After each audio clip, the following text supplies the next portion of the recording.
Hello दोस्तों, welcome back to favourite channel for blaster. और मैं हूं आपका होस्ट अवी जी। बड़ा ही अच्छा दिन रहा और हमारी बेताशा काफ़ी ट्रेड्स जो हैं वो पॉजिटिव गई। और दरम्यान में का छोटा एस एल भी हिट हुआ हमारा गोल्ड के ऊपर, but it's all part of the game. Overall it was a profitable day from our side. जितने भी सिग्नल से जो भी थे चीज़ें वो अच्छी पॉजिटिव नोट के ऊपर रहीं। और फ्री व्हाट्सएप ग्रुप के अंदर जो है वो मैं बताता चलूँ, इट्स टोटली फ्री, हर कोई ज्वाइन कर सकता है। ऑक्टाफेक्स और एक्सनेक्स का आई बी लिंक वीडियो के डिस्क्रिप्शन में मौजूद है। व्हाट्सएप नंबर भी नीचे मौजूद है, आप वहाँ से अकाउंट बना के you can be the part of the group. असल इशू यही होता है कि हम लोग चाहते हैं कि जी हम लोग प्राइम फोकस क्या होता है हमारा हमारा फोकस क्या होता है जी, हमें कुछ बहुत अच्छे सिग्नल्स मिल जाए। जब हम लोग नए नए आते हैं इस फील्ड के अंदर, जो कि most of the people are there, वो कहते हैं कि जी हमें अच्छे सिग्नल्स मिलने चाहिए। लेकिन लेकिन बहुत ही जल्द दे रियलाइज़ कि खाली सिग्नल्स की बेस पे काम नहीं चलेगा। क्योंकि ऑब्वियसली जो है वो आपको खुद की कुछ ना कुछ लर्निंग रिक्वायर्ड है, तब जाके आप अच्छा रिज़ल्ट ले सकते हैं। और लर्निंग एक कॉन्टिन्यूस प्रोसेस है। कोर्स वगैरह आप करें, थ्योरी आप यकीनन करें। 17 जून को जो है वो कोर्स होने के लिए जा रहा है, तो आप उसके अंदर रजिस्टर हो सकते हैं। बाकी ये कि जब आप ग्रुप के अंदर आ जाते हैं तो खाली सिग्नल्स बेस्ड ग्रुप नहीं है। अपना सवाल जवाब, फंडामेंटल चीज़ों को, सब चीज़ों को समझ सकते हैं, आप देख सकते हैं, यू कैन अंडरस्टैंड। और यही अंडरस्टैंडिंग रिक्वायरमेंट है। मैं बारहा ये बात कह रहा हूँ कि पिछले 3 साल के अंदर अंदर ट्रेडिंग बिल्कुल ऑल टुगेदर चेंज हो गई है। जो 3 साल पहले ट्रेडिंग के फिनोमेनास थे, trading was much much easier. क्यों? क्योंकि टेक्निकल बेसिस के ऊपर बहुत सारी चीज़ें चलती थी, बहुत सारी मार्केट्स चलती थी।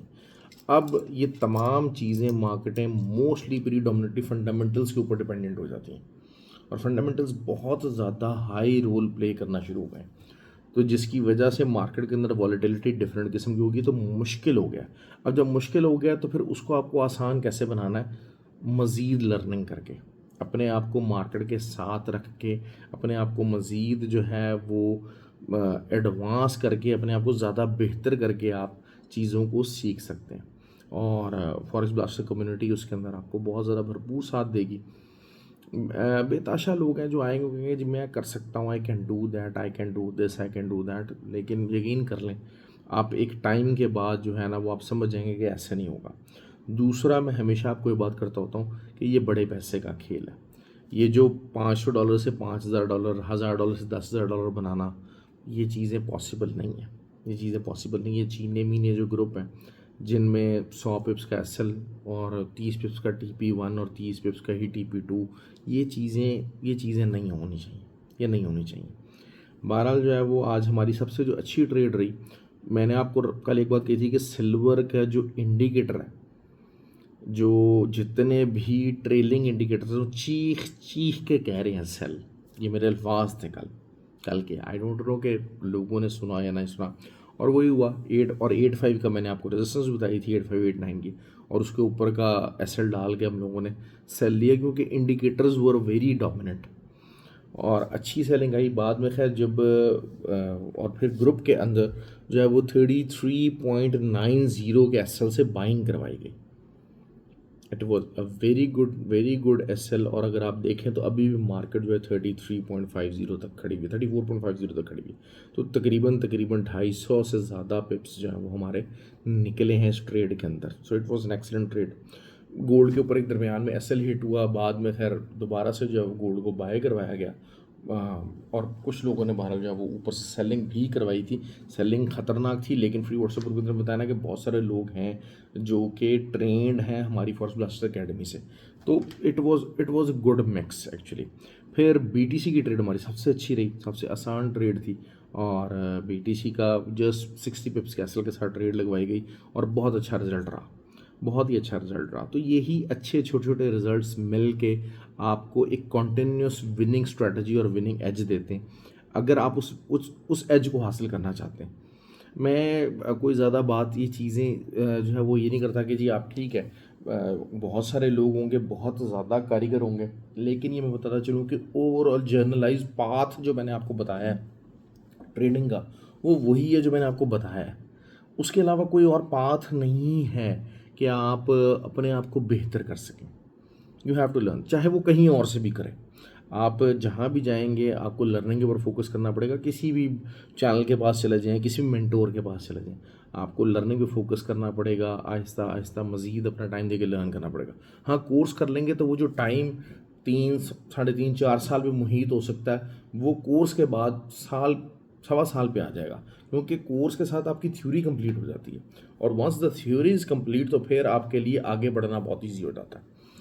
तो और उसके अंदर भी हर्डल्स आती हैं, लेकिन ये कि जो चीज़ें मैंने आपको बताई हैं कि हाँ जी, आपको थ्योरी करने के बाद प्रैक्टिकल करने में परेशानियाँ आएंगी, दरमियान में अकाउंट कुछ बहुत ज़्यादा पॉजिटिव जाएंगे, फिर ब्लो अप हो जाएंगे, फिर कुछ बिल्कुल ही स्टार्टिंग में ब्लो हो जाएंगे। तो ऐसा ऐसा आप अपनी जो वीकनेसेस हैं वो रेडिकेट करते चले जाएंगे, और फिर आप किसी जगह पे एक फाइनल टाइम के बाद पहुंचना शुरू करेंगे। देन यू रियलाइज कि फ़ंड ज़्यादा होना चाहिए, और जो ROI है वो मैक्सिमम जो है वो ईयरली जो है वो 30-35% के ऊपर आ जाता है।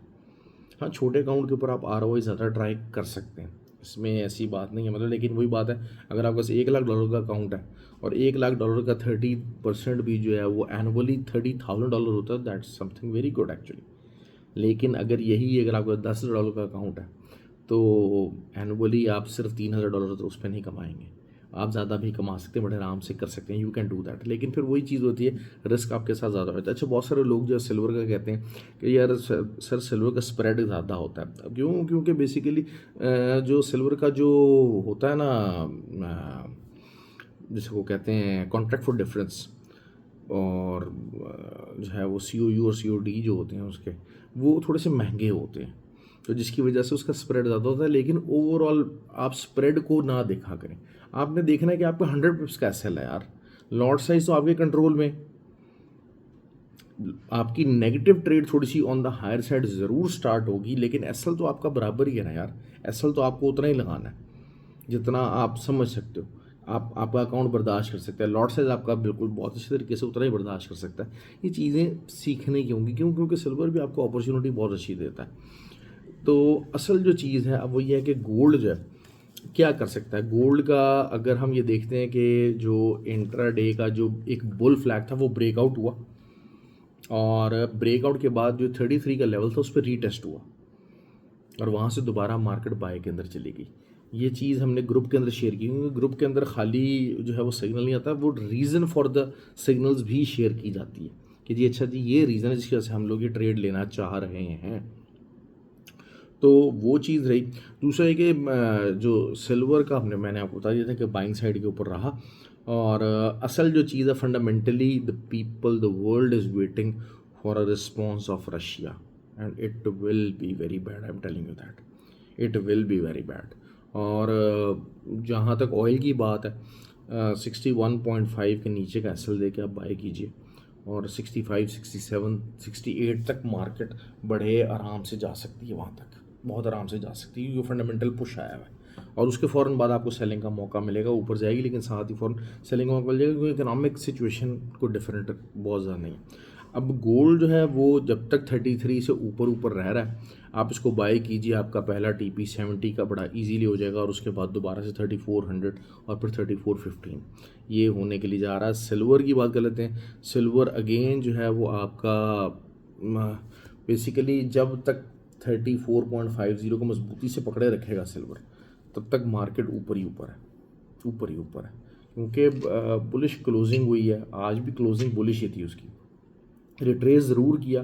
क्योंकि मैंने आपको कहा था ना कि इंडिकेटर्स को थोड़ा सा बैलेंस करना होता है, उसने बैलेंस होना है। जब चीखें मारना शुरू होता है ना इंडिकेटर, तो फिर इंडिकेटर मार्केट की प्राइस के ऊपर हावी ज़रूर हो जाता है, और रिट्रेसमेंट आ जाती है। मैं रिजेक्शन नहीं कहूँगा, 12 में कह रहा हूँ रिट्रेसमेंट। ठीक हो गया, तो ये चीज़ है। अब दूसरा ये कि हमारी जो US30 था, मैंने आपको बताया था कि 42,700 तक जा सकता है, 42,600 तक मार्केट गई। अच्छा बड़ा TP था ये बड़ा अच्छा बड़ा TP था। लेकिन वही बात है, 42,750 का जो एरिया है, अब यहाँ से सेलिंग डालने की कोशिश करेंगे। फंडामेंटली चीज़ें US की मार्केट, US की बिज़नेस कम्युनिटी के लिए को बहुत ज़्यादा अच्छी नहीं नज़र आ रही। बहुत ज़्यादा अच्छी नज़र नहीं आ रही, ऑल्दो के जो है वो US is pressing the people कि जी आप फ़ौरन से पहले जो है वो ट्रेड डील्स के अंदर आएँ, नेगोशिएशंस के अंदर आएँ, but still the situation is not looking good and situation looks ominous for के जी आपको ये महीना नहीं तो जुलाई के एंड में आपको एक आध दफ़ा जो है ना वो जैसे कहा जाए कि ब्लड बाथ मंडे आपको मार्केट्स का मिलेगा ही मिलेगा। और अगर रशिया ने अटैक भी कर दिया तो अगर उसका असल चीज़ ये होती है कि उसका पैरामीटर क्या है, उसकी एक्सटेंसिविटी क्या है, उसके क्या डायनामिक्स हो सकते हैं, तो उस चक्कर में भी आपको जो है ना वो अच्छा खासा सवियर किस्म का रिज़ल्ट ऑन द मार्केट्स मिल सकता है। तो मैं बहरहाल जो है प्रीडोमिनेटली सेलिंग में बैठूंगा, जो ये 42,700 का जो एरिया है और नैस्डैक का जो 21,950 का जो एरिया है, यहाँ से मैं सेलिंग अपनी इंशाल्लाह ओपन करूँगा। और कुछ तो की हुई है बीबी सेल्स मैंने, लेकिन ये कि दोबारा यहाँ पर मज़ीद मुझे मौका मिला तो मैं दोबारा करूँगा। और मैं ग्रुप में अक्सर शेयर कर देता होता हूँ कि जो है वो नैस्डैक और यूएसडी आपको पता है वॉलेटाइल पेयर्स हैं, मेरे फेवरेट पेयर्स हैं। बेताशा लोग हैं उनसे डरते हैं, उनसे घबराते हैं क्योंकि वॉलेटिलिटी नहीं होती और ज़्यादातर लोग जहाँ घुसे हुए हैं टिक टिक टिक वो जैसे कहते हैं ना कि उस छोटा खेल लें और वो करेंसी पेयर्स के अंदर ट्रेड करते हैं। बहरहाल हर एक की अपनी चॉइस है, मुझे करेंसी पेयर्स के अंदर इंटरेस्ट नहीं है। करेंसी पेयर्स आपको जलील करते हैं, आपका अकाउंट साइज़ को बिल्ड डाउन करने में मदद नहीं देते हैं। That is what my opinion. क्योंकि बहुत मैं बीइंग अ ट्रेडर मेरा पहला रूल क्या है, मुझे वॉलेटाइल पेयर के अंदर ट्रेड करना है। और ये रूल था ज्ञान का, और जो लोग ज्ञान के ऊपर काम करते हैं, जो लोग ज्ञान को यूज़ करते हैं, जिन्होंने ज्ञान की बुक्स को पढ़ा हुआ, जिनके जो लोग ज्ञान के मेथड्स यूज़ करते हैं, बहुत कम लोग रह गए। तो लेकिन यही बात है कि दे नो कि how important the volatility is. और मैं हमेशा से जो है वॉलेटाइल पेयर के अंदर ही काम करता हूँ। कोशिश होती है कि ज़्यादा से ज़्यादा वॉलेटाइल पेयर हो ताकि ज़्यादा से ज़्यादा प्रॉफिट इंगेज किया जा सके। बाकी जितना मर्ज़ी वॉलेटाइल हो भाई, होता रहे, असल तो आपके अपने हाथ में ही है ना ये चीज़, और इसको अपने हाथ में रखना चाहिए। ख्याल रखें अपना। आई होप कि आपको वीडियो पसंद आए। लाइक कमेंट और शेयर ज़रूर किया कीजिए। बड़ी मेहनत लगती है भाई वीडियो बनाने में। हम लोग अल्हम्दुलिल्लाह बहुत सारे लोगों से फ़ायदा उठाते हैं, फंडामेंटल्स चीज़ों को सीखते हैं। फंडामेंटली भी आज का दिन काफ़ी इंपॉर्टेंट है, फंडामेंटली उसको इंशाल्लाह फिर कवर करूँगा वीकली के अंदर। जो है वो फंडामेंटल्स काफ़ी इंपॉर्टेंट आने वाले दिनों के अंदर, तो विल सर्टेनली कवर दैट, क्योंकि उससे यूएस इकॉनमी के मतलब बहुत ज़्यादा इशारे मिलेंगे। यूएस की अगर हम इकॉनमी की बात करते हैं तो आप सबसे पहले आप ये देख लिए कि जो जीडीपी ग्रोथ है उसको डाउन साइज कर दिया गया। तो that is something very alarming actually, that is something very very alarming. तो ख्याल रखें अपना जी। Have a good day, thank you very much.